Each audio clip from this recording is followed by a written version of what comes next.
Hello दोस्तों, तो कैसे हो आप। मैं विशाल कुमार आपका वेलकम करता हूं अपने चैनल जेड मैथ पर। तो जो सीबीएसई ने न्यू बुक रिलीज करी थी मैथ की गणित प्रकाश, उसका चौथा चैप्टर हम करा रहे हैं कोऑर्डिनेटर। कोऑर्डिनेटर का फर्स्ट लेक्चर यूट्यूब पे आ चुका है। उम्मीद करता हूँ आप वो लेक्चर देख के ही यहाँ पर आए होंगे। उस लेक्चर में मैंने अपनी तरफ से आपको इन्फॉर्मेशन दी थी, जो जो बेस आपको पता होना चाहिए ये चीज़ें समझने के लिए। अगर आपने वो लेक्चर नहीं देखा तो भी आपको समझ में आएगा, पर कुछ कुछ पॉइंट पे आपको दिक्कत आ सकती है। तो मैं आपको सजेस्ट करूँगा पहले आप वो लेक्चर देख के आएँ, उसके बाद में इस लेक्चर को देखें। तो हमारी बुक का 4th चैप्टर कोऑर्डिनेटर में स्टार्ट करता हूँ। तो सबसे पहले आपकी बुक में जो फर्स्ट पेज है उस पर लिखा है कोऑर्डिनेटर और इसकी डेफिनेशन दी गई है कि कोऑर्डिनेटर क्या है। 4 साइडेड पॉलीगन। अब पॉलीगन क्या होता है? पॉलीगन ऐसा फिगर होता है जो केवल लाइनों से बना हो, लाइन सेगमेंट से बना हो और क्लोज हो। ये लाइन सेगमेंट से बना है और क्लोज है, ये भी लाइन सेगमेंट से बना है और क्लोज है। ये लाइन सेगमेंट से नहीं बना, ये लाइन सेगमेंट से नहीं बना, ये लाइन सेगमेंट से बना है पर क्लोज नहीं है। तो ये पॉलीगन है, ये भी पॉलीगन है, ये दोनों नहीं है। पॉलीगन के लिए आपको दो चीज़ें याद रखनी है। बाकी इससे जो पहला लेक्चर गया उसमें मैंने इन डिटेल में एक्सप्लेनेशन दिया है। तो कोऑर्डिनेटर क्या है, पहले पॉलीगन क्या है। पॉलीगन एक ऐसा फिगर है जो लाइन सेगमेंट से बना हो और क्लोज हो। अब कोऑर्डिनेटर क्या है? 4 साइडेड पॉलीगन। ऐसा पॉलीगन जिसकी 4 साइड होती हैं, जैसे 1 2 3 4। ये 4 साइडेड पॉलीगन है, ये पॉलीगन है और इसकी 4 साइड है, इसलिए इसे कहेंगे कोऑर्डिनेटर। अब आपकी बुक में 4.1 जो पहला पॉइंट दिया है उसमें रेक्टेंगल की डेफिनेशन है। जो इससे पहली किताब थी आपकी 8th क्लास में जो स्कूल यूज करते थे, गणित प्रकाश की बात नहीं कर रहा, सिर्फ गणित मैथ, उसमें आपको बताया गया, वहां पर स्टार्ट होती है सबसे पहले पैरेललोग्राम से कि पैरेललोग्राम क्या है। पर इस बुक में दूसरे तरीके से स्टार्टिंग की गई है। इस बुक में रेक्टेंगल से पहले शुरू किया गया है। उन्हें लगा होगा रेक्टेंगल समझना ज़्यादा आसान है, क्योंकि रेक्टेंगल आपको ज़्यादा दिखते हैं डेली लाइफ में। रेक्टेंगल सबसे ज़्यादा पॉपुलर कोऑर्डिनेटर है, आप ये भी कह सकते हो। तो रेक्टेंगल की डेफिनेशन दी गई है आपकी बुक में। रेक्टेंगल क्या है? A rectangle is a coordinator in which, एक रेक्टेंगल क्या है? सबसे पहली बात, रेक्टेंगल एक कोऑर्डिनेटर है। कोऑर्डिनेटर मतलब इसकी 4 साइड होंगी, इन विच, जिसमें सारे के सारे एंगल राइट एंगल होंगे। राइट एंगल मतलब 90 डिग्री और opposite sides are equal length. जैसे ये, क्या ये रेक्टेंगल है? तो है। ऐसा क्यों? क्योंकि रेक्टेंगल की पहली कंडीशन है कि वो कोऑर्डिनेटरल होना चाहिए। तो कोऑर्डिनेटरल है क्योंकि कोऑर्डिनेटरल क्या होता है? जिसकी 4 साइड होती हैं। तो हाँ, ये कोऑर्डिनेटरल है। क्या ऑल एंगल राइट एंगल है? हाँ, ऑल एंगल राइट एंगल भी है। राइट एंगल मतलब 90 डिग्री। तो ये कोऑर्डिनेटर है, इसके सारे एंगल 90 डिग्री हैं। फिर दूसरा पॉइंट क्या है? The opposite sides are of equal length. जो अपोजिट साइड है वो बराबर होनी चाहिए। ये इसके बराबर होना चाहिए और ये वाली साइड इसके बराबर होना चाहिए। तो ये होता है कुछ डायग्राम कोऑर्डिनेटर का। कोऑर्डिनेटर के एग्जांपल रेक्टेंगल का। ये कोऑर्डिनेटर है, हाँ है, क्योंकि 4 साइड है। अब हर कोऑर्डिनेटर रेक्टेंगल नहीं होता, पर हर रेक्टेंगल कोऑर्डिनेटर होता है। ऐसा क्यों? क्योंकि कोऑर्डिनेटर के लिए बस इतना चाहिए कि वो पॉलीगन हो और उसकी 4 साइड हो, 4 साइडेड पॉलीगन। पर अगर उसी कोऑर्डिनेटर को रेक्टेंगल होना है तो उसे ये 2 कंडीशन फुलफिल करनी पड़ेगी कोऑर्डिनेटर के साथ। मतलब किसी फिगर को अगर रेक्टेंगल होना है तो सबसे पहले वो कोऑर्डिनेटर होना चाहिए। दूसरे, फिर ये क्या है? ऑल एंगल राइट एंगल होने चाहिए, सारे के सारे एंगल 90 डिग्री के और opposite sides of equal length. मतलब ये 5 है तो ये भी 5 होनी चाहिए, ये 10 है तो ये भी 10 होनी चाहिए। अगर कोई फिगर कोऑर्डिनेटर होना चाहता है तो उस फिगर को बस एक चीज़ फुलफिल करनी है कि वो पॉलीगन हो और लाइन सेगमेंट से बना हो, वो एक डेफिनेशन। पर अगर कोई कोऑर्डिनेटर रेक्टेंगल होना चाहता है तो उसे ये 2 चीज़ फुलफिल करनी है कि सारे एंगल 90 डिग्री हो, अपोजिट साइड बराबर हो। अब देखिए पहला सवाल आपकी बुक में दिया है पेज नंबर 83 पर। कह रहा है are there other way to define a rectangle. एक डेफिनेशन तो ये रही कि रेक्टेंगल क्या है? Rectangle is the quadrilateral in which the angles are all right angles and the opposite sides are of equal length. अब आपसे पूछा गया है पेज नंबर 83 पे, are there other way to define a rectangle. क्या कोई और तरीका है जिससे आप रेक्टेंगल को डिफाइन कर सकते हो? तो देखिए इसका आंसर है yes. A rectangle is the quadrilateral in which the diagonals are equal. एक डेफिनेशन एक तरीके से और डिफाइन करते हैं कि इसको कहते हैं डायगोनल।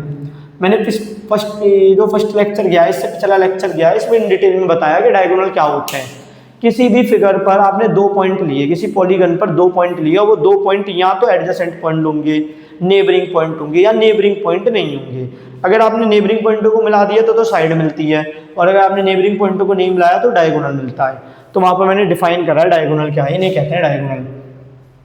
तो अब ये है कि एक rectangle is the quadrilateral in which the diagonals are equal. ऐसा कोऑर्डिनेटर जिसमें डायगोनल बराबर हो, ऐसे कोऑर्डिनेटर को रेक्टेंगल कहते हैं। देखिए डायगोनल ये भी कोऑर्डिनेटर है, ये कोऑर्डिनेटर क्यों है, क्योंकि इसकी 4 साइड है, पर इसके तो डायगोनल बराबर नहीं है, ये डायगोनल बड़ा है, ये छोटा है, तो ये रेक्टेंगल नहीं है, ये रेक्टेंगल नहीं है। रेक्टेंगल एक है, तो हमने एक तरीके से और डिफाइन करा इस सवाल का जवाब देने के लिए कि आर देयर अदर वेज। ये भी ध्यान देने वाली बात है, इसने अदर वे नहीं बोला, अदर वेज बोला है कि हम 2-3 तरीके से डिफाइन करें रेक्टेंगल को। तो पहला तरीका ये रहा कि एक ऐसा कोऑर्डिनेटर जिसके डायगोनल बराबर हो, लिखा है rectangle is the quadrilateral in which the diagonals are equal. और दूसरा तरीका क्या है, rectangle is the equiangular quadrilateral जिसके ऑल एंगल इक्वल हो। तो यहाँ रेक्टेंगल को 2 तरीके से डिफाइन और कर सकते हो। बुक में क्या दिया है रेक्टेंगल की डेफिनेशन, बुक में दिया है कि रेक्टेंगल एक कोऑर्डिनेटर होना, ऐसा फिगर होना चाहिए जो कोऑर्डिनेटर हो, मतलब 4 साइड से 4 लाइन सेगमेंट से बना हो और बंद हो, क्लोज हो, और 2 कंडीशन फुलफिल करना चाहिए कि सारे एंगल 90 डिग्री हो और अपोजिट साइड इक्वल हो। अब पहले तरीके से कैसे डिफाइन करा है, rectangle is the quadrilateral in which the diagonals are equal. 2 diagonal होता है रेक्टेंगल में और वो दोनों डायगोनल बराबर हैं, किसी भी कोऑर्डिनेटर के दोनों डायगोनल बराबर है तो वो रेक्टेंगल ही होगा। एक तो ये आगे चल के प्रूफ भी करेंगे स्टेटमेंट। और फिर यहाँ पर 2 कंडीशन दिए, ये कंडीशन मैंने हटा दी। A rectangle is the equiangular coordinator. Equiangular coordinator मतलब एक ऐसा कोऑर्डिनेटर जिसके सारे एंगल, इक्वी मतलब इक्वल और एंगुलर मतलब एंगल, तो ऐसा कोऑर्डिनेटर जिसके सारे एंगल बराबर हों, उस कोऑर्डिनेटर को रेक्टेंगल कहते हैं। मैंने ऐसा क्यों कहा कि ये दोनों स्टेटमेंट एक है, मैंने बस ये स्टेटमेंट हटा दिया, फिर भी रेक्टेंगल की डेफिनेशन बन जाएगी। क्योंकि देखिए रेक्टेंगल के चारों एंगल का सम क्या होता है। अगर मैं एक रेक्टेंगल बनाता हूँ ABCD, तो सम ऑफ ऑल 4 इंटीरियर एंगल क्या होता है। आप कहोगे कि ये तो हमें नहीं पता, तो देखिए आप एक ड्रॉ कर लीजिए ये डायग्राम। अब बताइए इन सारे एंगल का सम क्या है। अगर मैंने नाम दे दूँ इसे 1, इसे 2, इसे 3, इसे 4, ये 5 और ये नाम दे दिया 6। अंडरस्टैंडिंग के लिए ऐसे दिया, सिंप्लिसिटी के लिए। तो ये ट्राइंगल बन रहा है, इन ट्राइंगल ADB एक ट्राइंगल है, तो सारे एंगल का सम क्या होगा, angle 4 plus angle 6 plus angle 5 बराबर 180 डिग्री। ट्राइंगल के तीनों एंगल का सम 180 डिग्री होता है। ये क्यों होता है ये भी थोड़ी देर में बताता हूँ, बाकी आपने पढ़ा होगा। ऐसे ही इन ट्राइंगल DCB इसके भी तीनों एंगल का सम कितना हो जाएगा, angle 1 plus angle 2 plus angle 3 बराबर 180 डिग्री। अब अगर मैं दोनों चीज जोड़ दूँ तो मुझे क्या मिलेगा, दोनों इक्वेशन जोड़ दी, angle 1 angle 4 plus angle 6 plus angle 5 plus angle 1 plus angle 2 plus angle 3, और ये दोनों जोड़ेंगे तो 360 डिग्री। और एंगल 4 क्या है, एंगल 4 तो अकेला कुछ नहीं है, एंगल 4 और 1 को मिला के देखिए, एंगल 4 और एंगल 1 को मिला देंगे तो क्या आएगा, एंगल 4 और एंगल 1 को मिला देंगे तो एंगल D। एंगल 6 क्या है, एंगल A। एंगल 5 और अगर मैं एंगल 2 को मिला दूं, एंगल 5 और एंगल 2 को मिला दूं, 5 और 2 तो मिलेगा नहीं, 5 और 3 को मिला दूं, ये रहा एंगल 5 ये रहा और एंगल 3 ये रहा, तो बन जाएगा एंगल B, और ये बचा एंगल 2 एंगल C। तो देखिए सारे एंगल का सम 360 डिग्री होता है। ऐसा इसलिए क्योंकि एक रेक्टेंगल में 2 ट्राइंगल होते हैं, एक ऊपर वाला पार्ट एक नीचे वाला पार्ट है। एक ट्राइंगल के तीनों एंगल का सम कितना होता है, 180 डिग्री। तो 2 ट्राइंगल के एंगलों का सम क्या हो जाएगा, 180 प्लस 180 360 डिग्री। तो रेक्टेंगल के सभी एंगल का सम कितना होता है, 360 डिग्री।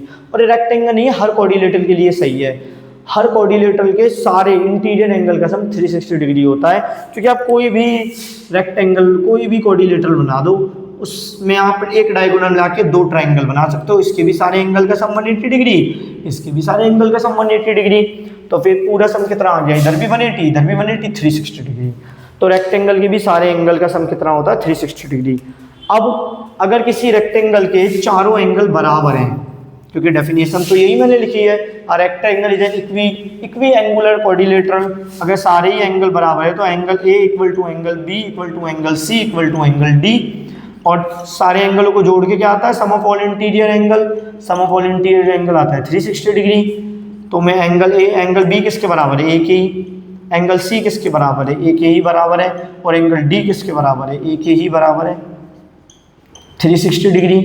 तो 4 एंगल ए किसके बराबर हो जाएगा 360 डिग्री, और 4 से कर दीजिए डिवाइड, तो एंगल ए किसके बराबर आ गया 360 डिग्री बाय 4। 4 से कैंसिल कर दीजिए 90 डिग्री। और angle A B C D सारे बराबर थे, तो angle A angle B angle C angle D all हो गए 90 डिग्री। तो यही बात ऊपर वाले स्टेटमेंट में लिखी है। तो सच बताऊं तो हमें इस स्टेटमेंट की ज़रूरत नहीं है रेक्टेंगल बताने के लिए। तो रेक्टेंगल क्या होता है, एक कोऑर्डिनेटर है पहली शर्त, और ये 2 पॉइंट कोऑर्डिनेटर के साथ उसे क्या क्या होना है, सारे एंगल 90 डिग्री होने चाहिए, अपोजिट साइड्स आर इक्वल। एक तरीका तो यह है रेक्टेंगल को डिफाइन करने का। इस पॉइंट की जरूरत नहीं है, अपने आप में सफिशिएंट है रेक्टेंगल को डिफाइन करने के लिए। फिर पूछा गया था are there other way to define a rectangle, तो yes a rectangle is a coordinator in which the diagonal are equal. ऐसा कोऑर्डिनेटर जिसके डायगोनल बराबर होते हैं उसे रेक्टेंगल कहते हैं। ये स्टेटमेंट आगे चल के प्रूव करेंगे। आपने 7th क्लास में पढ़ा होगा कॉन्ग्रुएंसी ऑफ ट्राइंगल के बारे में, side side side side angle side angle side angle angle angle side, ये RHS वगैरह पढ़ा होगा। आगे मैं डिफाइन करूंगा, ये प्रूफ भी कर दूंगा। और दूसरी तरीके से कैसे डिफाइन कर सकते हैं, rectangle is equi angular coordinator, मतलब ऐसा कोऑर्डिनेटर जिसके सारे एंगल इक्वल हो उसे कहते हैं रेक्टेंगल। और अगर सारे एंगल इक्वल हैं तो वो सारे के सारे 90 डिग्री होंगे, तो वही वाली लाइन बन गई। ये मैंने प्रूफ करके दिखलाया कि सारे एंगल इक्वल हैं तो वो 90 डिग्री होंगे। अब मैंने एक यहाँ पर फैक्ट यूज करा है कि ट्रायंगल के तीनों एंगल का सम होता है 180 डिग्री। अगर आपको पता है क्यों तो बहुत अच्छी बात है, नहीं पता तो मैं छोटा सा प्रूफ दे रहा हूँ। रफ प्रूफ है, मतलब बिल्कुल स्टेटमेंट गिवन वाला पार्ट शो वाला पार्ट नहीं लिख रहा, पर आपको समझ में आ जाएगा। ये देखिए, मान लीजिए ये कोई ट्राइंगल है ABC, तो इस पॉइंट से लेकर एक पॉइंट से मैं बहुत सारी लाइनें पास कर सकता हूँ, इनफाइनाइट लाइन पास कर सकता हूँ एक पॉइंट से। तो एक लाइन ऐसी भी पास कर ही दूंगा जो इसके पैरेलल हो जाए, एक लाइन ऐसी भी पास कर दूंगा जो इसके पैरेलल हो जाए। इसको मान लेते हैं XY।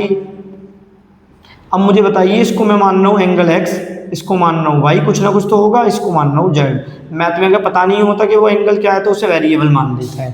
तो बताइए, अगर ये मुझे बताइए angle X plus angle Y plus angle Z क्या होने वाला है। इसको मान लेते हैं एंगल U, इसको मान लेते हैं एंगल P, और इसको मान लेते हैं एंगल Q। अब मुझे बताइए angle X plus angle Y plus angle Z कितना होने वाला है। अगर आप X Y Z को जोड़ोगे तो एक लाइन फॉर्म हो रही है, एंगल X ये रहा, एंगल Y ये रहा, एंगल Z ये रहा। तो लाइन पे बनने वाला एंगल होता है 180 डिग्री, लीनियर पेयर। और x किसके बराबर होगा, x होगा p के बराबर। ऐसा क्यों, क्योंकि देखिए z बन रहा है, z के अंदर वाले एंगल को क्या कहते हैं, अल्टरनेट एंगल। अगर लाइनें पैरेलल हो तो अल्टरनेट एंगल के एंगल बराबर होते हैं। तो एंगल x की जगह लिख सकता हूँ एंगल p, y की जगह y रहने दीजिए। और z किसके बराबर है, z बराबर होगा q, क्योंकि ये भी z के अंदर आ रहा है। जो z के अंदर एंगल आते हैं वो बराबर होते हैं, उन्हें अल्टरनेट एंगल कहते हैं। तो एंगल z की जगह क्या लिख सकता हूँ, एंगल z की जगह लिख सकता हूँ एंगल q। तो देखिए हमने प्रूफ कर दिया, यही तो है ट्राइंगल के 3 एंगल P Y Q। हमने प्रूफ कर दिया कि ट्राइंगल के तीनों एंगल का सम, तीनों इंटीरियर एंगल का सम कितना होता है 180 डिग्री। अब ये देखिए, अब एक कारपेंटर प्रॉब्लम दी गई है, ये काफ़ी अच्छी प्रॉब्लम है, कारपेंटर की मदद करना है हमें। और कारपेंटर ऐसी प्रॉब्लम में कई बार आ जाते हैं। तो लिखा है carpenter has to make a rectangle using 2 strip of wood. 2 लकड़ी की स्टिक है जिनकी मदद से, 2 लकड़ी की स्टिक की मदद से एक कारपेंटर को क्या बनाना है, एक रेक्टेंगल बनाना है। आगे देखिए आगे क्या है, the strip will be placed so that when a thread is tied at their and point a rectangle is formed. हमें वो जो स्ट्रिप है वो स्ट्रिप इस तरीके से रखनी है, जैसे देखिए एक स्ट्रिप ये रही AC स्ट्रिप, एक स्ट्रिप ये रही BD स्ट्रिप। हमें अगर मैं ऐसे रखूंगा तो कुछ और फिगर बनेगा, ऐसे रखूंगा कुछ और फिगर बनेगा। तो हमें इन दोनों स्टिक को इस तरीके से रखना है कि तब मैं इनके एंड पॉइंट से धागा पास करूँ ना, एंड पॉइंट से, तो वो रेक्टेंगल बन जाए। ऐसा नहीं है हमेशा बनेगा। देखिए अगर मैं एक स्ट्रिप को ऐसे रख दूँ और एक स्ट्रिप को ऐसे रख दूँ, अब अगर मैं इससे पास करता हूँ थ्रेड, तो देखिए ऐसा लग रहा है रेक्टेंगल बन गया, लगभग रेक्टेंगल ही है। पर देखिए अगर मैं एक स्ट्रिप को ऐसे रख दूं, एक स्ट्रिप को ऐसे रख दूं, अब इन्हें मिलाइए इनके एंड पॉइंटों को, क्या आपको लग रहा है रेक्टेंगल है? नहीं। तो हमें सोच समझ के रखना है, ऐसा नहीं स्ट्रिप कैसे भी रख देंगे। और भी तरीके हैं स्ट्रिप रखने के, आप ऐसे रख दीजिए स्ट्रिप को, एक स्ट्रिप ऐसे रख दी, एक स्ट्रिप ऐसे रख दी। अब एंड पॉइंटों को मिलाना है, ये दोनों एंड पॉइंट मिलाए, ये दोनों एंड पॉइंट मिलाए और फिर ये वाले एंड पॉइंट मिलाए। आपको लग रहा है कि रेक्टेंगल बन गया? नहीं। तो ये बात ध्यान देनी है, ऐसे नहीं आप किसी भी तरीके से स्ट्रिप को रख दोगे और रेक्टेंगल बन जाएगा। तो प्रॉब्लम क्या है, कारपेंटर है जिसको रेक्टेंगल बनाना है, 2 स्ट्रिप ऑफ वुड, लकड़ी की 2 स्ट्रिप से बनाना है। The strips will be placed so that when a thread is tied at their end points a rectangle is form. Strip को इस तरीके से रखना है कि तब एंड पॉइंट से धागा पास करे ना, तो वो धागा जो पास हो रहा है वो रेक्टेंगल बनाए। और दे रखा है 1 strip is already 8 centimetre long, कह रहा है एक स्ट्रिप वो 8 सेंटीमीटर लंबी है। दूसरी स्ट्रिप कितनी होगी ये बात की बात है, पर किस तरीके से रखें कि रेक्टेंगल बन जाए। हमें वो सारे पॉइंट बताने हैं, वो सारी फुलफिलनेस बतानी है जिससे मैं एक रेक्टेंगल बना पाऊँ। तो देखिए फर्स्ट क्वेश्चन क्या है, आपको समझ में आ गया होगा कारपेंटर की प्रॉब्लम क्या है। कारपेंटर की प्रॉब्लम यह है कि उसके पास एक वुडन स्ट्रिप है जो 8 सेंटीमीटर लॉन्ग है। अब वो रेक्टेंगल बनाना चाहता है, तो दूसरी जो स्ट्रिप है वो किस तरीके से रखे कि तब उन स्ट्रिपों के एंडों को मिलाएं तो रेक्टेंगल बन जाए। तो देखिए पहला सवाल क्या है, what is the length of the other diagonal.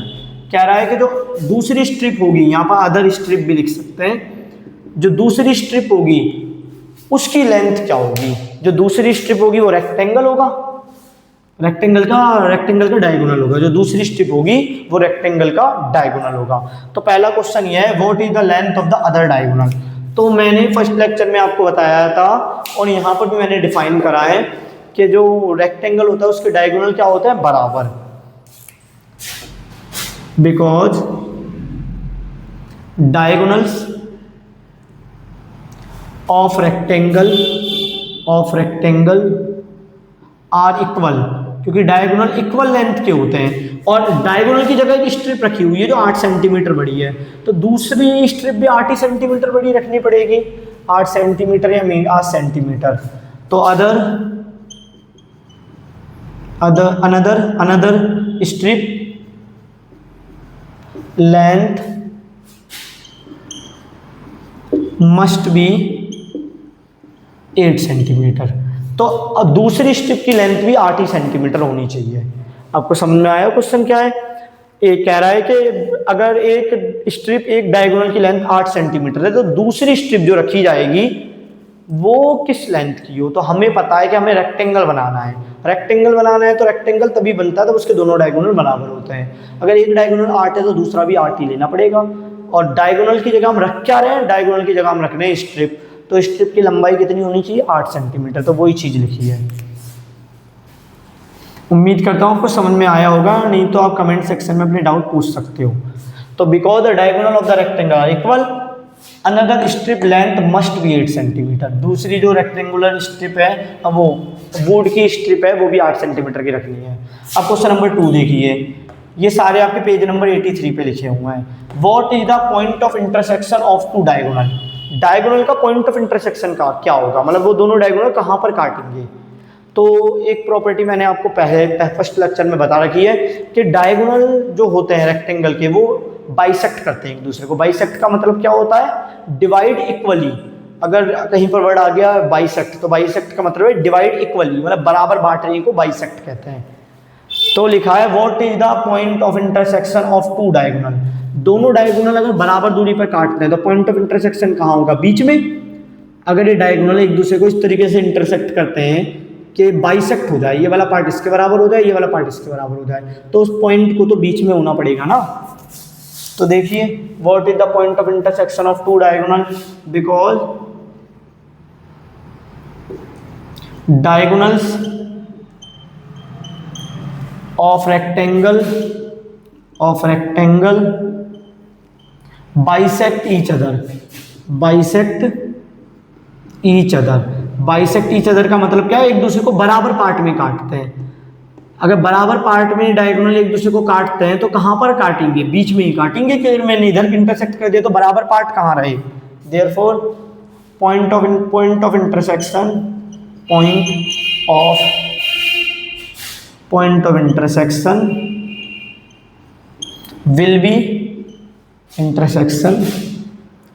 will be midpoint। तो इसमें हमसे पूछा गया था कि diagonal what is the point of intersection of two diagonal, या ये भी कह सकते हैं डायगोनल मतलब स्ट्रिप, क्योंकि हम डायगोनल की जगह स्ट्रिप को रखने हैं, स्ट्रिप्स।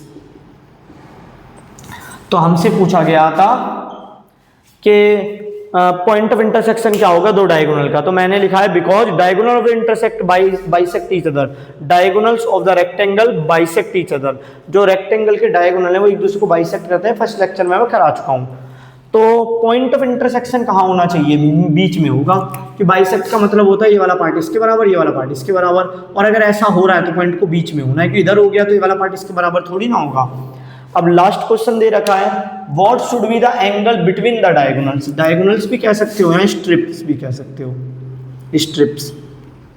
तो कह रहा है ये दोनों डायगोनल के बीच का एंगल क्या होगा, ये दोनों डायगोनल के बीच का एंगल क्या होगा।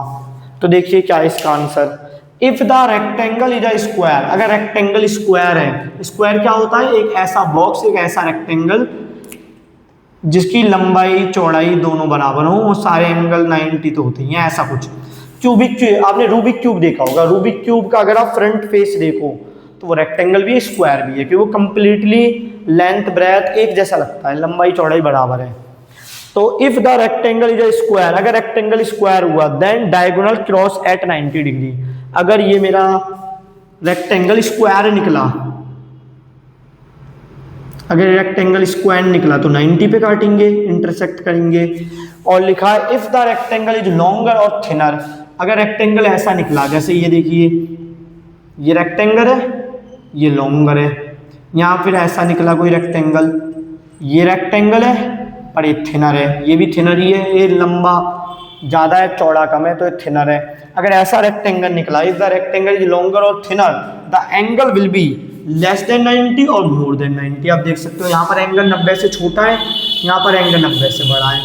और अगर ऐसा रेक्टेंगल निकला जो ना थिनर है ना लॉन्गर है, बिल्कुल लंबाई चौड़ाई के बराबर, तो उसके रेक्टेंगल कहाँ काटने वाले हैं, 90 डिग्री पर। तो ये लास्ट क्वेश्चन उम्मीद करता हूँ आपको समझ में आया होगा। इसमें बोला गया है what should be the angle between the diagonals, diagonals की जगह आप स्ट्रिप्स भी लिख सकते हो, क्योंकि हम डायगोनल की जगह स्ट्रिप लगा रहे हैं। तो कह रहा है कि डायगोनल या स्ट्रिप्स के बीच के एंगल क्या होंगे। तो अगर वो रेक्टेंगल स्क्वायर है, अगर वो रेक्टेंगल स्क्वायर है तो डायगोनल 90 डिग्री पे काटेंगे, और अगर वो रेक्टेंगल लॉन्गर है या थिनर है तो जो एंगल होंगे वो 90 डिग्री से ज़्यादा या 90 डिग्री से कम पर काटेंगे, मतलब एक्यूट या ऑब्ट्यूज एंगल होंगे दोनों स्ट्रिप्स के बीच में।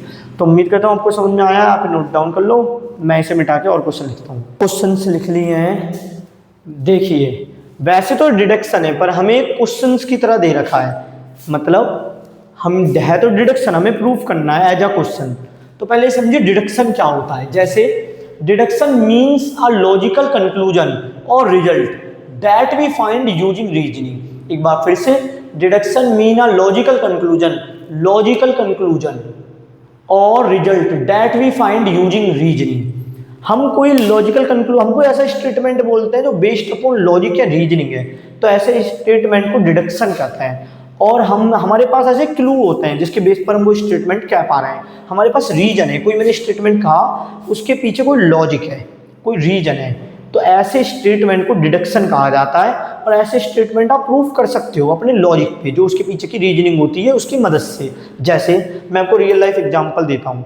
जैसे मैं अपने कमरे से बाहर निकला और मैं अपने ग्राउंड में गया, अपने बगीचे में गया मान लीजिए, और मैंने देखा कि घास गीली है, तो मैं क्या बोलूँगा कि लगता है आज रात जो बीत चुकी है बारिश हुई। तो ये एक तरीके का डिडक्शन है, क्योंकि मेरे पास लॉजिक था, मैंने लॉजिक के हिसाब से कंक्लूजन निकाल लिया। मेरे पास लॉजिक था और रीजनिंग मतलब फर्श गीला है या मान लीजिए घास गीली है, तो मैंने अब लॉजिकल कंक्लूजन दिया है। लॉजिकल कंक्लूजन मतलब कल रात बारिश हुई होगी। तो ऐसे कंक्लूजन को डिडक्शन कहते हैं। कुछ और एग्जाम्पल देता हूँ। जैसे मैं स्कूल में हूँ और घंटी मतलब बैल बजने वाली है, 1:30 पर रोज बैल बजती है, और मैंने टाइम देखा और टाइम हो रहा है 1:29, 1:29 हो रहे हैं, तो मैं अब बोलूँगा घंटी बजने वाली है। तो ये जो मैंने बात कही ये भी एक तरीके का डिडक्शन है। ऐसा क्यों? क्योंकि मैंने एक ऐसा स्टेटमेंट बोला है जो ऐसे नहीं कुछ भी मन में आया बोल दिया, बेस्ड अपॉन कंक्लूजन और रीजनिंग है। मेरा जो स्टेटमेंट है बैल रिंग होने वाली है, तो ये किसके बेस पर है? लॉजिकल कंक्लूजन है, इसके पीछे एक रीजनिंग है, क्योंकि मुझे पता है कि रोज 130 पर बेल रिंग होती है। या कोई और एग्जांपल ले लीजिए, मान लीजिए घर में मैंने देखा कि कोई कीचड़ के स्लीपर्स, मडी स्लीपर्स से मड के मैंने फुटप्रिंट्स देखे, मतलब मड उस शेप में था जिस शेप में फुटप्रिंट्स होते हैं, किसी की स्लीपर के शेप में था। तो मैं एक कंक्लूजन दे सकता हूँ, लगता है कोई मड से जूझ के आ रहा है, कोई मड से सरवाइव करके आ रहा है। तो ऐसे स्टेटमेंट, ऐसे ऐसे ऐसे कोई भी स्टेटमेंट जिसके पीछे एक रीजन हो, जिसके पीछे रीजनिंग हो, ऐसे स्टेटमेंट को डिडक्शन कहते हैं। तो उम्मीद करता हूँ आपको डिडक्शन समझ में आया होगा। अब देखिए यहाँ पर क्या लिखा है, deduction 1, what is the length of the other diagonals. अब अदर डायगोनल की लेंथ हमने बताई थी 8 सेंटीमीटर, पहले डायगोनल की लेंथ क्या थी 8 सेंटीमीटर, दूसरे डायगोनल की भी मैंने बोली थी 8 सेंटीमीटर। तो उसके पीछे का डिडक्शन देना है। मैंने ऐसा क्यों बोला, इसके पीछे का लॉजिक, रीजनिंग क्या है इसके पीछे का। तो देखिए एक तरीके से हम ये कह सकते हैं, हमें प्रूव करना है कि रेक्टेंगल के जो डायगोनल्स होते हैं वो बराबर होते हैं। तो पहले एक रेक्टेंगल बना लेते हैं,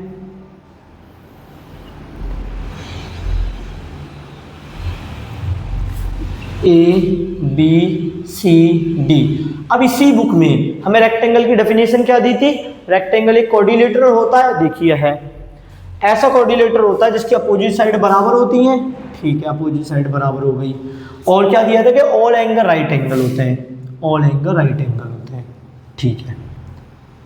तो हमें गिवन में क्या है, जैसे डिडक्शन में हमें गिवन में क्या था कि घास गीली थी, और हमें पता था कि 130 पर बेल रिंग होती है। तो ऐसे ही यहाँ पर गिवन में क्या है, गिवन में यह है ABCD is a rectangle, ABCD is a rectangle. अगर ABCD रेक्टेंगल है, इसका क्या मतलब हुआ, रेक्टेंगल की डेफिनेशन के हिसाब से सारे angle, angle A, angle B, angle C, angle D right angle हो गए और अपोजिट साइड बराबर हो गई, AB equal to CD and AD equal to BC। अगर हमें ये दे रखा है कि रेक्टेंगल है तो हमें ये भी दे रखा है, क्योंकि रेक्टेंगल का मतलब ही ये दो स्टेटमेंट है। हमें प्रूफ क्या करना है, प्रूव डेट। आपके लिए समझना थोड़ा मुश्किल हो सकता है, क्योंकि आज से पहले जो हमने क्वेश्चंस करे वो सिंपल क्वेश्चंस है मैथ के, उसमें प्रूफ कुछ नहीं करना था, फॉर्मूला दिया होता था, आपको कैलकुलेट करना होता था आंसर बस। अब प्रूफ वाले क्वेश्चन से स्टार्ट हो गए। अगर आपने 7th क्लास में पढ़ा है ये वाला टॉपिक कॉन्ग्रुएंसिव ट्राइंगल, तो आप आसानी से इसी समझ पाओगे। नहीं पढ़ा तो मैं इसके ऊपर एक सेपरेट वीडियो बना के अपलोड कर दूंगा।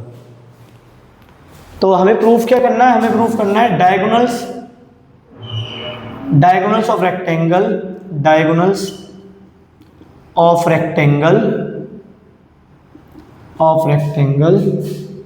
Are equal. यहाँ पर आर इक्वल का मतलब है लेंथ उनकी इक्वल है। तो आपको प्रूफ करना है कि रेक्टेंगल की लेंथ बराबर हो, रेक्टेंगल के डायगोनल की लेंथ बराबर होती है। इसका मतलब क्या है कि आपको प्रूफ करना है AC बराबर BD। ये मैं डॉटेड इसलिए बना रहा हूं क्योंकि एक्चुअल में पार्ट नहीं है रेक्टेंगल का।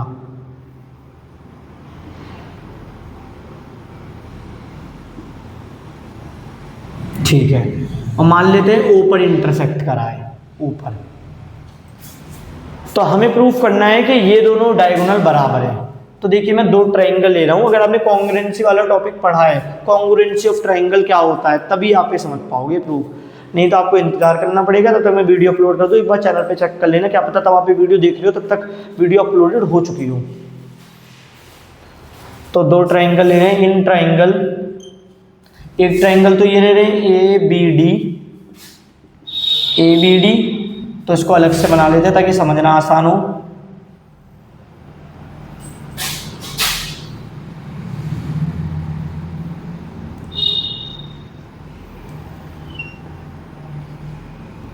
एक ट्राइंगल ये ले लिया ABD, और दूसरा ट्राइंगल ले रहे हैं, मैं आपकी बुक की तरह प्रूफ कर रहा हूँ, और भी तरीके हैं, ABC। दूसरा ट्राइंगल ले लेते हैं ABC को भी एक बार अलग से बना लेते हैं।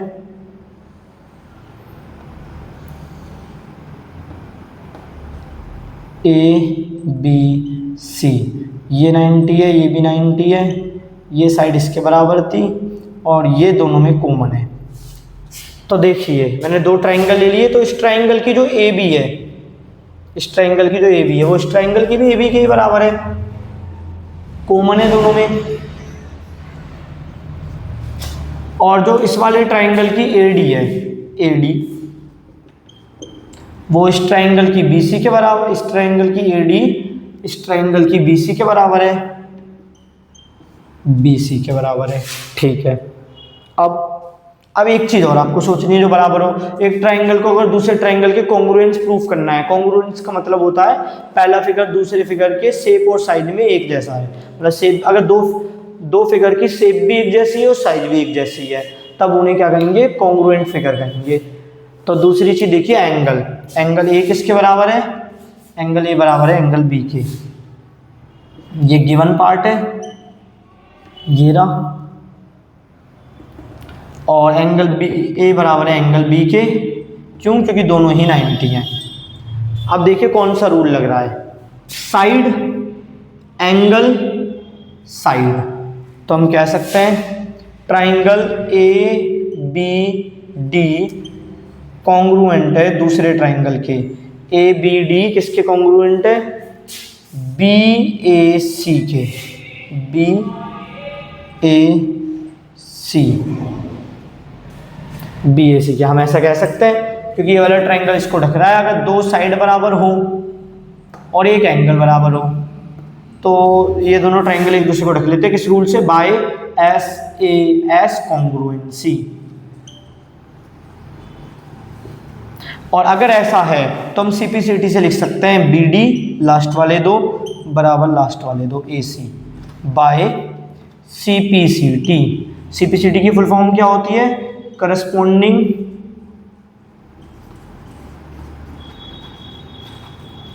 Part of congruent triangle,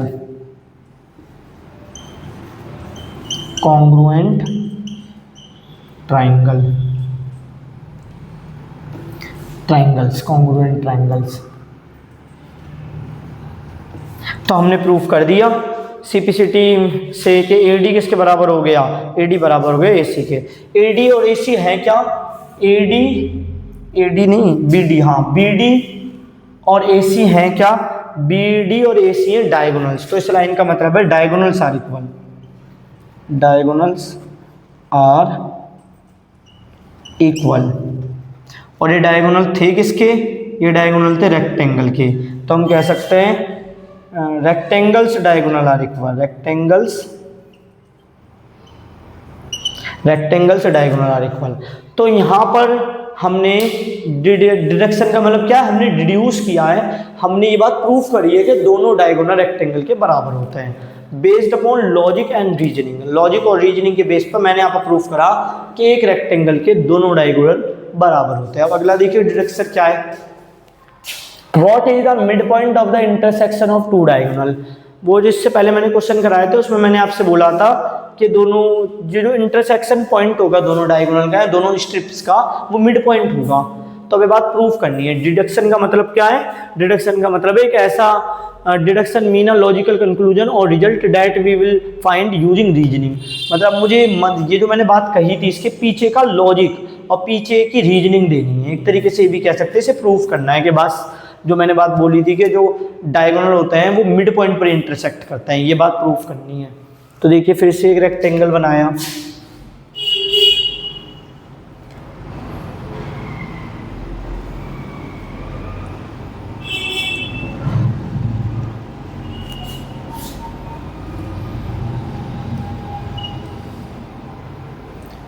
A B C D और फिर से हमने डायगोनल ड्रॉ करे। ये बिल्कुल स्केल पर नहीं है, समझाने के लिए, समझाने के पर्पज से बनाया जा रहा है,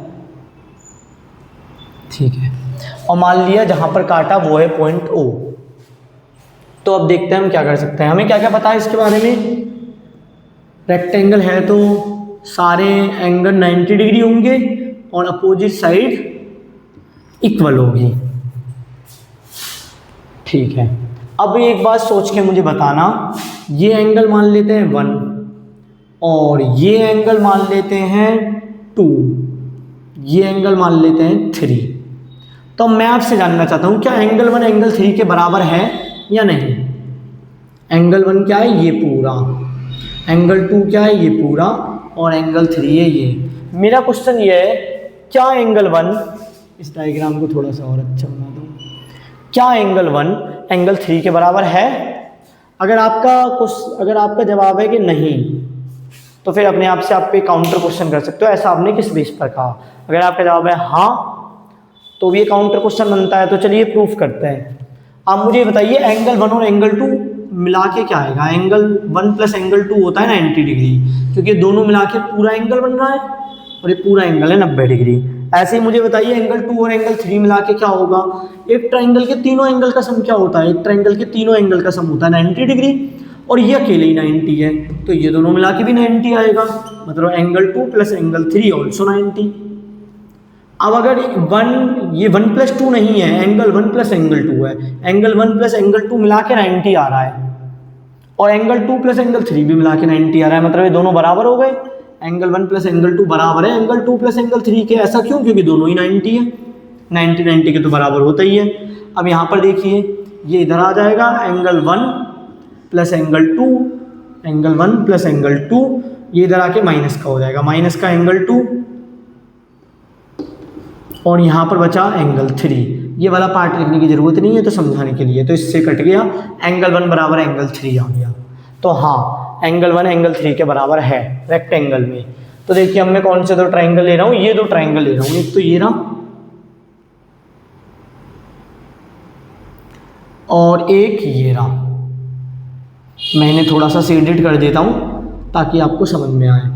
मुझे जैसे पता है कि मुझे ये दोनों ट्राइंगल लेने हैं प्रूफ करने के लिए, आपको कैसे पता लगेगा यही दो ट्राइंगल लेने हैं?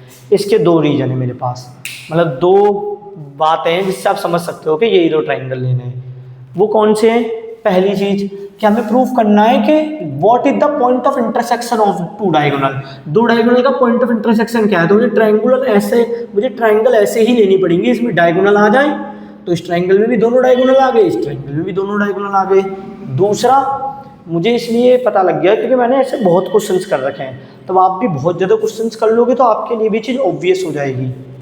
तो अब समझिए, मैंने दो ट्राइंगल लिए, वो लिखा इन ट्राइंगल। हाँ, ऐसे जितने भी डिडक्शन के पार्ट हैं, वो डिडक्शन के पार्ट मैं कॉन्ग्रुएंसी ऑफ ट्राइंगल से ही प्रूफ कर सकता हूँ। अगर आपने 2 लाख रेक्टेंगल उठाए और अगर आपने ऐसा कहा उन 2 लाख रेक्टेंगलों को देख के कि रेक्टेंगल के डायगोनल एक दूसरे को मिड पॉइंट पर इंटरसेक्ट करते हैं, और आपसे कोई रीजन पूछेगा कि इसके पीछे का रीजन क्या है, इसके पीछे की रीजनिंग क्या है, आपने जवाब दिया क्योंकि मैंने 2 लाख या 2 करोड़ रेक्टेंगल में ऐसा देखा है, तो ये रीजनिंग मैथ में नहीं मानी जाएगी। मैथ में ये रीजनिंग एक्सेप्टेबल नहीं है, क्योंकि क्या पता जो आपने 1 लाख रेक्टेंगल, 2 लाख या 2 करोड़ रेक्टेंगल देखे, क्या पता 1 लाखवां जो एक रेक्टेंगल हो उसमें ऐसा ना हो रहा हो।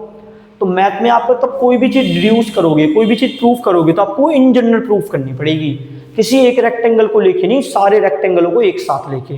तो यहाँ पर मैंने सारे रेक्टेंगल एक साथ ले रखे हैं। ऐसा कैसे? क्योंकि मैंने ना लेंथ की वैल्यू लिखी, ना ब्रेथ की वैल्यू लिखी, ना ही मैंने डायगोनल की वैल्यू लिखी, मैंने सारे रेक्टेंगल, ये जो एक रेक्टेंगल है, ये सेट ऑफ ऑल रेक्टेंगल को एट दिस इंस्टेंट रिप्रेजेंट कर रहा है। तो देखिए, इन triangle AOD and triangle BOC, देखिए AOD और BOC। अब मैं आपको सजेस्ट करूंगा, कभी भी आप कॉन्ग्रुएंसी के क्वेश्चन करो तो ट्राइंगलों को थोड़ा अलग से बना लो।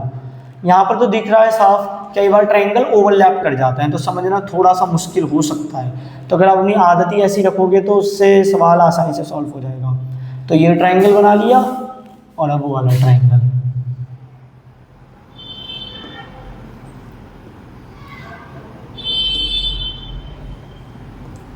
OCB। अब देखिए क्या क्या इक्वल है। ये जो एंगल है, ये वाला एंगल, ये वाला एंगल, ये तो इसके बराबर होगा। क्यों? क्योंकि मैंने आपको बताया था वर्टिकली अपोजिट एंगल बराबर होते हैं, तो वर्टिकली अपोजिट एंगल मतलब ये वाला एंगल इसके बराबर होगा। तो इसको लिखेंगे कैसे मैथ में? मैथ में लिखेंगे एंगल AOD इक्वल होगा एंगल COB के।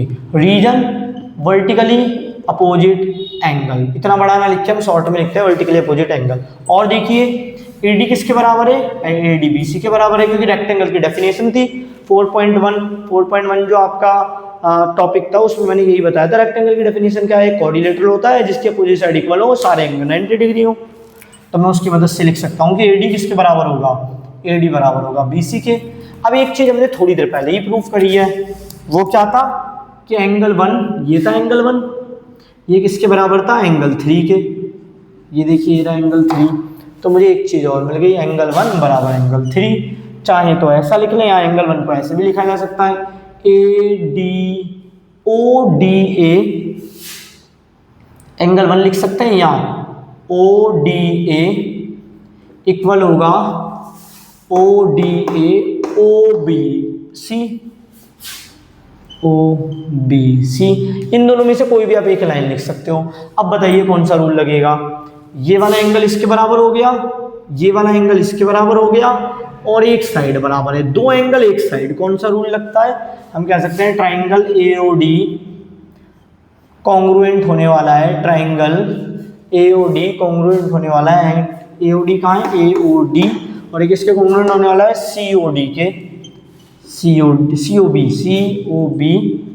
किस रूल से, बाय एंगल साइड, पहले दो एंगल लगातार फिर side, congruency, angle side congruency से ऐसा होने वाला है।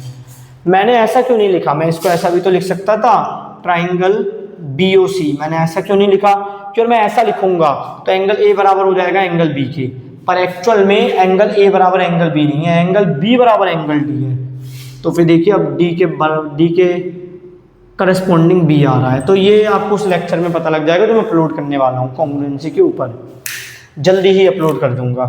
तो AOD कॉन्ग्रुएंट COB। अब लगाइए CPCT से कह सकते हैं AO किसके बराबर होगा, CO के, और OD किसके बराबर होने वाला है, OB के। तो अब मुझे बताइए AO कहाँ है, ये रहा, AO बराबर OC और OD बराबर OB। इसका मतलब क्या है, अगर मैं इस लाइन को बाय CPCT से आई है, CPCT का मतलब corresponding part of congruent triangle जो बराबर होता है। अब अगर ऐसा लिखा है तो इसको स्टेटमेंट में कैसे लिख सकते हैं, हिंदी में इसका मतलब क्या है, हिंदी में इसका मतलब है कि डायगोनल ने एक दूसरे को बराबर काटा है, मतलब डायगोनल एक दूसरे को ऐसे काट के गए हैं, ऐसे इंटरसेक्ट करके गए हैं कि जो इंटरसेक्टेड पार्ट है वो बराबर है। तो इसको अगर मैं स्टेटमेंट में लिखूं तो diagonals intersect each other, diagonal intersect each other. अगर डायगोनल एक दूसरे को इंटरसेक्ट कर रहे हैं, और इंटरसेक्ट का मतलब डायगोनल इंटरसेक्ट की जगह लिखना चाहिए बाइसेक्ट, क्योंकि दोनों पार्ट बराबर है ना, तो डायगोनल बाइसेक्ट और इंटरसेक्ट में क्या अंतर है, जैसे ये हुआ बाइसेक्ट, दोनों बराबर है, ये इंटरसेक्ट भी है, पर अगर मैं इसकी बात करूं, ये इंटरसेक्ट तो है पर बाइसेक्ट नहीं है, क्योंकि दोनों पार्ट बराबर नहीं है, क्योंकि दोनों पार्ट बराबर हैं जो कटे हुए हैं, इसीलिए मैंने लिखा डायगोनल बाइसेक्ट ईच अदर। अगर डायगोनल बाइसेक्ट कर रहा है, बाइसेक्ट का मतलब होता है डिवाइड इक्वली, अगर इक्वली डिवाइड कर रहा है तो जो पॉइंट है बीच में होना चाहिए, क्योंकि इधर होगा तो बराबर में डिवाइड ही नहीं होगा। इसका मतलब क्या है, O इज मिड पॉइंट। अगर AO CO के बराबर हो गया, मतलब A से O की दूरी और C से O की दूरी बराबर है तो वो बीच में होगा, D से O की दूरी और B से O की दूरी बराबर है तो वो बीच में होगा, क्योंकि अगर O यहाँ पर होगा तो D से O की दूरी तो छोटी होगी, B से O की दूरी बड़ी होगी। तो अगर डायगोनल बाइसेक्ट कर रहे हैं तो O मिड पॉइंट है और O पर ही काट रहे हैं, तो हम लिख सकते हैं डायगोनल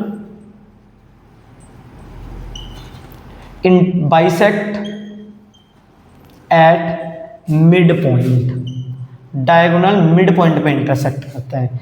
तो देखिए हमारा क्वेश्चन था what is the point of intersection of two diagonal, तो आंसर है मिड पॉइंट। दोनों डायगोनल का जो मिड पॉइंट है वहां पर वो दोनों डायगोनल इंटरसेक्ट करते हैं, बाइसेक्ट करते हैं।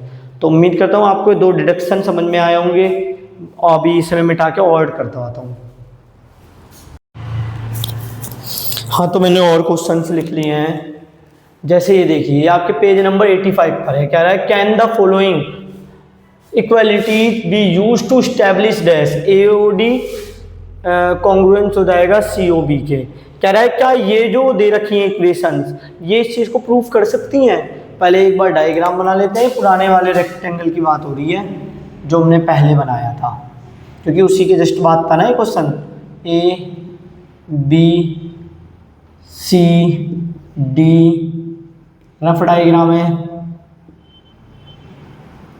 और यहाँ पर ओ मान लेते हैं। तो कह रहा है क्या हमें प्रूफ कर सकते हैं ए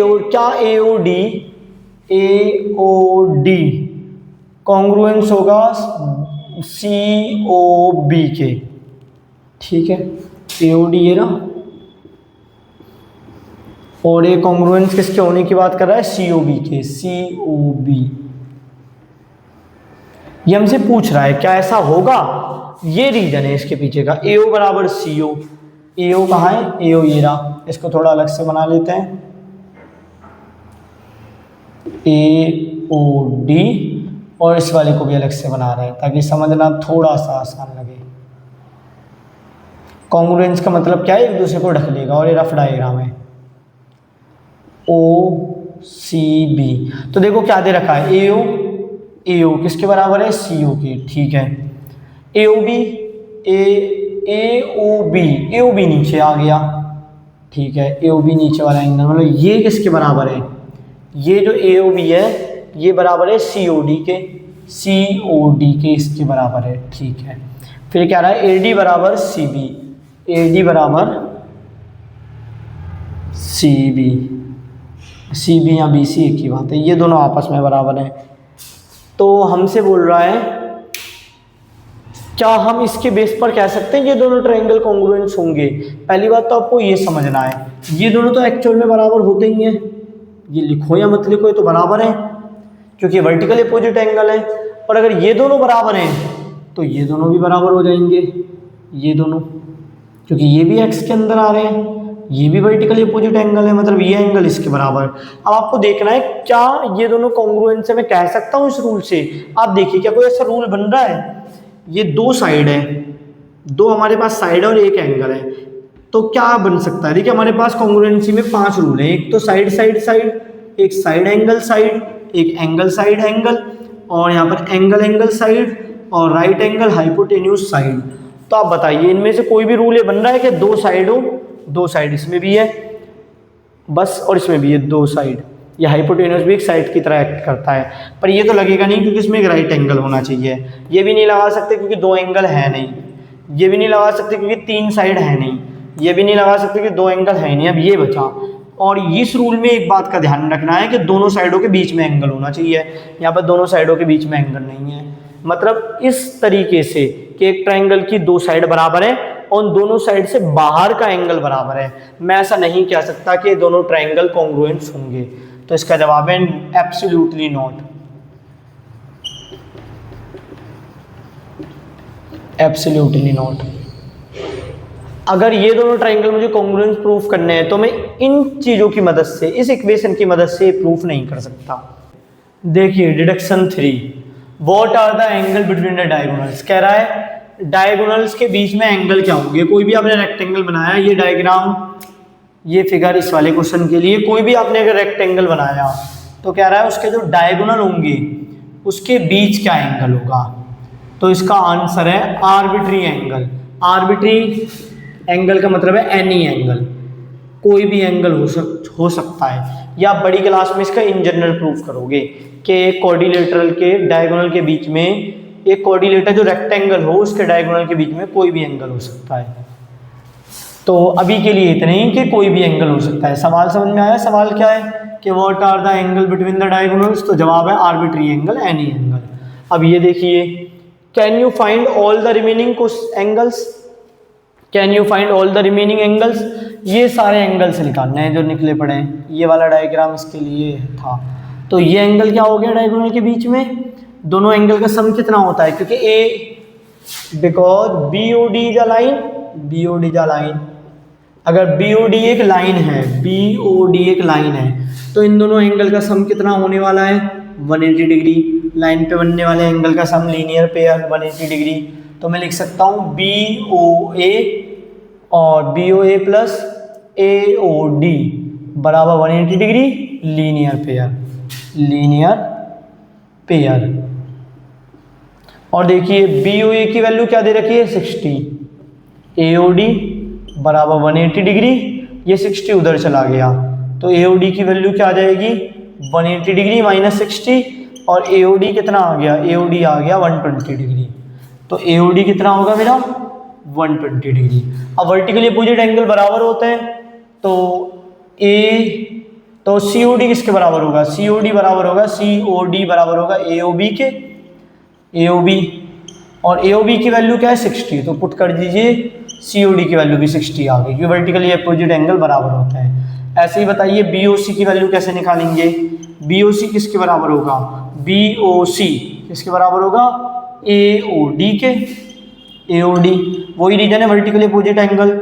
अब ए ओ डी की वैल्यू पुट कर दीजिए, ए ओ डी की वैल्यू क्या आई थी, ए ओ डी की वैल्यू आई थी 120 डिग्री, तो ये भी हो गया 120 डिग्री। तो इस क्वेश्चन में जो हमसे पूछा गया था वो सारे के सारे हमने एंगल्स निकाल दिए डायगोनल के बीच में। अभी अगला क्वेश्चन देखिए, कह रहा है can you find the value of A, तो इसके लिए डायग्राम क्या है, इसके लिए वही डायग्राम है, बस थोड़ा सा अलग है, वो थोड़ा सा अलग क्या है मैं वो समझाता हूँ। आप वीडियो पॉज करके ये चीज़ लिख सकते हो क्योंकि मुझे मिटाना पड़ेगा, ठीक है।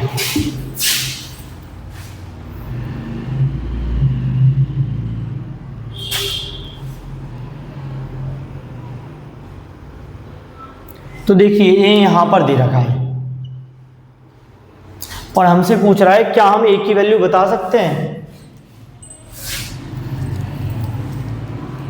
कह रहा है can you find the value of A, तो इसका जवाब क्या है, यस हम फाइंड कर सकते हैं। अब निकालिए क्या होगी ए की वैल्यू, अगर फाइंड कर सकते हैं तो फाइंड भी कर दीजिए। तो देखिए ये कौन सा ट्राइंगल है, ये आइसोसेलेस ट्राइंगल है जिसकी दो साइड बराबर होती हैं, दो साइड बराबर होंगे तो अपोजिट एंगल भी बराबर होंगे, तो हम कहेंगे A O B is an isosceles triangle. अगर ये आइसोसेलेस ट्राइंगल है तो इसके बेस एंगल होने वाले हैं बराबर, इसे बेस एंगल कहते हैं, इसे वर्टिकल एंगल कहते हैं। तो बेस एंगल होने वाले हैं बराबर, मतलब बेस एंगल बराबर, तो दोनों को ए लिख दिया। ये डायग्राम पहले से ही बुक में बना हुआ है। अब तीनों एंगल को जोड़ के क्या आना चाहिए, तीनों एंगल को जोड़ के आना चाहिए एंगल ए प्लस 60 डिग्री आना चाहिए 180 degree. Interior angle sum property, interior angle sum property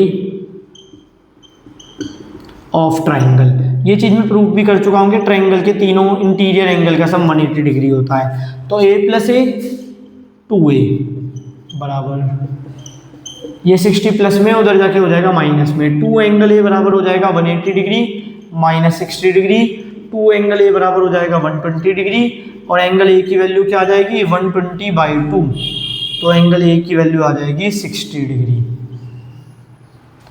तो उम्मीद करता हूँ आपको एंगल ए की वैल्यू कैसे निकाली मैंने वो समझ में आया होगा।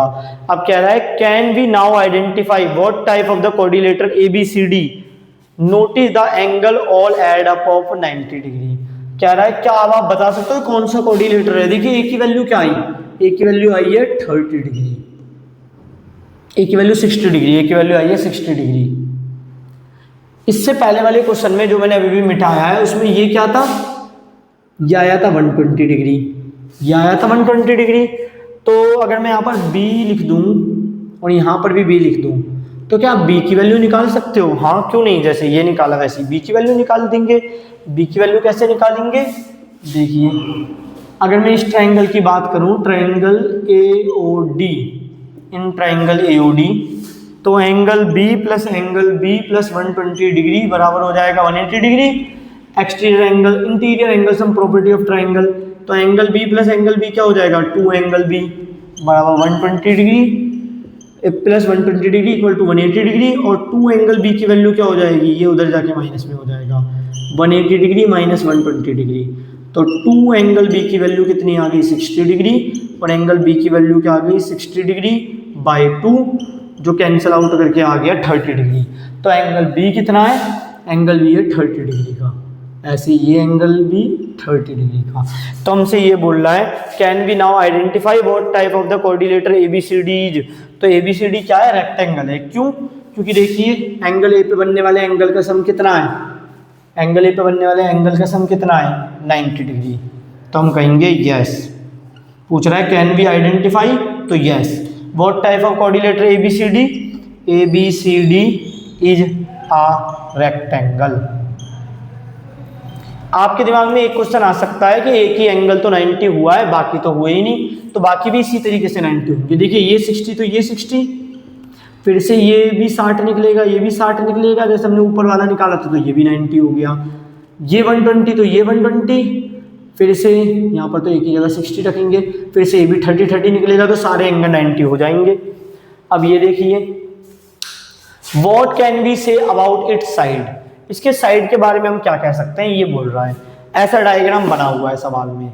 तो देखिए इन दोनों ट्राइंगलों को ध्यान से देखिए। ये पहला ट्राइंगल ये रहा AOB, दूसरा ये रहा COD। इसमें ये दो साइड, ये सारी ही साइड बराबर दे रखी है इन्होंने, ठीक है, सारी ही साइड बराबर है और बीच का एंगल बराबर है। तो अगर मैं दोनों ट्राइंगल लिखूं, in triangle AOB and triangle COD, तो बताइए AO किसके बराबर हो गया, AO बराबर हो गया CO के, और बताइए DO किसके बराबर हो गया, DO हो गया BO के, और बीच का एंगल बराबर है, angle AOB equal to angle COD बराबर 60 डिग्री। तो बताइए कौन सा रूल लगेगा, एक ट्राइंगल की दो साइड दूसरे ट्राइंगल की दो साइड के बराबर है और बीच का एंगल बराबर है, तो ये लगेगा SAS, एंगल साइड एंगल। तो मैं लिख सकता हूँ triangle AOB congruent to triangle COD by SAS congruency. अगर आपको इस बार बार समझ में नहीं आ रहा मैं SAS AAS क्या लगा रहा हूँ, तो आपको कॉन्ग्रुएंसी वाला टॉपिक पहले पढ़ना पड़ेगा, उसके बाद ही आपको ये सारी चीज़ें समझ में आएंगी। पता आप टॉपिक पढ़ लोगे तब आपको ऐसा कुछ भी नहीं होगा कि इसमें से समझ में नहीं आ रहा, एक बार पढ़ लिया टॉपिक तो चीज़ें ऑटोमेटिक क्लियर हो जाएंगी। तो ये दोनों हो गए कॉन्ग्रुएंस। अगर कॉन्ग्रुएंस हैं तो मैं CPCT से लिख सकता हूँ AB किसके बराबर होगा, वही सेम पैटर्न इधर CD के बाय CPCT। सिमिलरली यहाँ पर करना है, ये देखिए ABCD। तो अगर मैं आपसे पूछूं इसमें कौन से दो ट्राइंगल लेंगे, देखिए मैंने सेडिट कर रखे हैं, तो कौन से ट्राइंगल लेने वाले हैं हम लेने वाले हैं AOD एंड BOC। तो लिखते हैं पहले इन triangle AOD and triangle COB। तो देखिए अगर मैं पूछूं AO किसके बराबर है, तो AO किसके बराबर है, इसके अपोजिट देखिए CO के। अगर मैं इस ट्राइंगल का ये पूछूं DO किसके बराबर है, OD भी लिख सकते हैं, मैं अल्फाबेटिकल ऑर्डर में लिखने की कोशिश कर रहा हूँ। DO किसके बराबर है, BO के, और बीच वाले एंगल भी बराबर है, एंगल AOD किसके बराबर है, COB के। तो देखिए यहाँ पर कोई और एंगल, ठीक है, तो कौन सा रूल लग रहा है, देखिए एक ट्राइंगल की दो साइड, ये वाली दो साइड दूसरे ट्राइंगल की दो साइड के बराबर है और साथ में बीच का एंगल भी बराबर है। तो हम कह सकते हैं triangle AOD congruent to triangle COB by SAS congruency. तो अब CPCT से क्या लिख सकते हैं, AD किसके बराबर हो जाएगा, CB के बाय CPCT। CPCT की फुल फॉर्म भी बता चुका हूँ, congruent corresponding part of congruent triangle. तो हमें ये मिला। अब बताइए what can we say about इस साइड, हम साइड के बारे में क्या कह सकते हैं कि अपोजिट साइड्स आर इक्वल। आप देख भी सकते हो ये वाली इसके इक्वल प्रूफ कर दी, ये अपोजिट साइड है, AD BC के इक्वल प्रूफ कर दी, ये भी अपोजिट साइड है। तो उम्मीद करता हूँ आपको समझ में आया होगा। बाकी अब मैंने मिटा के और क्वेश्चन भी लिख लिए हैं। तो पेज नंबर 86 पर देखिए, will ABCD remains a rectangle if the angle between the diagonal are change, can be generalise this. कह रहा है कि एक रेक्टेंगल है, उसके बीच का कुछ ना कुछ एंगल है, 50, 60, 50, 60, 80, 90, तो क्या अगर मैं उस एंगल को चेंज कर दूं जो डायगोनल के बीच में, क्या उसके बाद भी वो कोऑर्डिनेटर रेक्टेंगल रहेगा? ये है क्वेश्चन। विल ABCD ये जो बना हुआ है remains a rectangle if the angle between the diagonal are change, can we generalise this, कि जो एंगल है इसके बीच में x, अगर मैं इसको बदल दूं तो क्या भी रेक्टेंगल रहेगा? इस चीज़ को जनरलाइज करना है, तो इसका जवाब है यस, ये रेक्टेंगल रहेगा चाहे मैं इसके एंगल इसके डायगोनल के बीच वाले एंगलों को चेंज कर दूं। जनरलाइज कैसे करेंगे? देखिए हम इन 3 क्वेश्चनों में इस बात को जनरलाइज करेंगे। Can you find the others angle, क्या आप अदर एंगल फाइंड कर सकते हो? हाँ कर सकते हैं। कैसे? जैसे ये हो गया x, तो ये कितना हो जाएगा ये वाला, तो इसका जवाब है can you find the other angle, तो यस। अब वो एंगल फाइंड कैसे करना है वो उस सवाल में, ये सारे सवाल एक दूसरे से इंटरकनेक्टेड है। पेज नंबर 87 में आपको मिलेगा what is the value of a in term of x, कह रहा है a की वैल्यू बताइए। तो ये आपको दिख रहा होगा ट्राइंगल, इन ट्राइंगल AOB। अगर मैं AOB ट्राइंगल की बात करूं तो सभी एंगल का सम क्या होता है? Angle A plus angle x 180 degree. इसे interior angle sum property of triangle कहते हैं, मैं प्रूव भी करा चुका हूं इसी चैप्टर में। Angle A plus angle A क्या हो गया? हमें निकालना क्या है? What is the value of A in term of x, ठीक है। Angle A plus angle A हो गया 2 एंगल A, और ये प्लस का है उधर जाके हो जाएगा माइनस का, तो 2 एंगल A बराबर आ जाएगा 180 डिग्री माइनस एंगल x, और एंगल A की वैल्यू क्या आ गई? 180 degree minus angle x by 2। अगर मैं सेपरेट कर लूँ 180 degree by 2 minus angle x by 2, तो ये क्या आ गया? 90 माइनस एंगल x बाई 2। तो हमें एंगल, हमसे बोला गया था what is the value of angle A in the term of x, तो ये रही A की वैल्यू, A की वैल्यू बोला गया था, ये रही A की वैल्यू x के टर्म में 90 माइनस एंगल x बाई 2। तो ये क्वेश्चन हो गया। आप कह रहा है what can we say about ABCD, ये सारी चीज़ कह रहा है। तो पहले तो इतना आप समझे, A की वैल्यू निकल गई। अब यहाँ पर देखिए ऐसे ही मैं B की वैल्यू निकालूंगा। ये एंगल क्या दे रखा है? 180 माइनस x दे रखा है, तो B की वैल्यू क्या हो जाएगी? देखिए इस ट्राइंगल को ले रहा हूँ, तो can be find the other angle, तो यस, एंगल A की वैल्यू क्या आई? एंगल A की वैल्यू आई है 90 डिग्री माइनस x बाई 2। अब एंगल B की वैल्यू निकालते हैं। इन ट्राइंगल, कौन से ट्राइंगल में? B, AOD, in triangle AOD angle B plus angle B, और ये जो बीच वाला एंगल है ये कितना है? 180 degree minus x, 180 degree minus x बराबर कितना होना चाहिए? 180 डिग्री। ये सभी चीज़ों को उधर ले जाइए, तो ये हो गया B plus B 2 angle B, और ये अगर उधर जाएगा तो 180 डिग्री, ये प्लस का उधर जाके माइनस का हो जाएगा, ये उधर जाएगा, और ये भी उधर जाएगा, ये माइनस का उधर जाके प्लस का हो जाएगा। तो इस 180 से 180 कैंसिल आउट हो गया, तो 2 एंगल B बराबर आ गया एंगल x। अब इधर देखिए, तो एंगल B की वैल्यू क्या आ गई? एंगल B की वैल्यू आ गई एंगल x बाई 2। तो एंगल B की वैल्यू आ गई एंगल x बाई 2, ठीक है। एंगल तो कह रहा था can you find the other angle, तो हमने निकाल लिया। एक तो एंगल x दिया था और A और B दिया था, तो मैंने A भी निकाल लिया और B भी निकाल लिया। अब कह रहा था will ABCD remains a rectangle if the angle between the diagonals are change. अब देखिए मैंने डायगोनल के बीच का एंगल ले रखा है x तो कोई भी एंगल हो सकता है।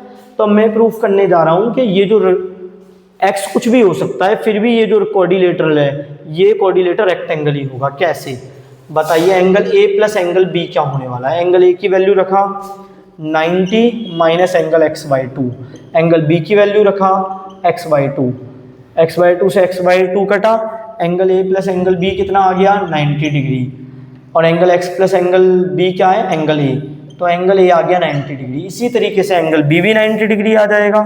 ऐसा कैसे? देखिए यहाँ पर A है, अगर ये 180 माइनस x है तो ये भी 180 माइनस x, तो ये भी, इसकी भी वैल्यू निकाल लेंगे। तो जैसे ये करा है सेम टू सेम वैसे सारे ही एंगल 90 आ जाएंगे। तो मैंने प्रूफ कर दिया कि डायगोनल के बीच में चाहे कोई भी एंगल हो, वर्टिसेस पे बनने वाले एंगल क्या होंगे? वर्टिसेस पे बनने वाले एंगल 90 डिग्री होंगे। अगर वर्टिसेस पे बनने वाले सारे ही एंगल 90 है तो उसे रेक्टेंगल कहते हैं। तो हाँ, हमने इसे जनरलाइज कर दिया।